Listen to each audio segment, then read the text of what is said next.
বিভিন্ন সামাজিক যোগাযোগ মাধ্যম এবং ইলেকট্রনিক মিডিয়ার প্রচারিত খবর অনুযায়ী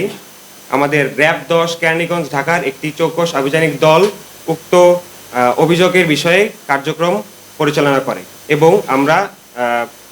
গদাবাগ কেরানীগঞ্জ এলাকায় আমাদের গোয়েন্দা নজরদারি বৃদ্ধি করি। তার ফলশ্রুতিতে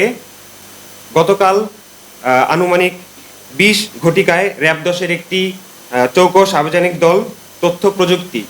এবং গোয়েন্দা তথ্যের ভিত্তিতে ঢাকা জেলার কেরানীগঞ্জ মডেল থানাধীন গদাবাগ এলাকায় অভিযান পরিচালনা করে এবং চাঞ্চল্যকর বেকারি শ্রমিক মোহাম্মদ আলাল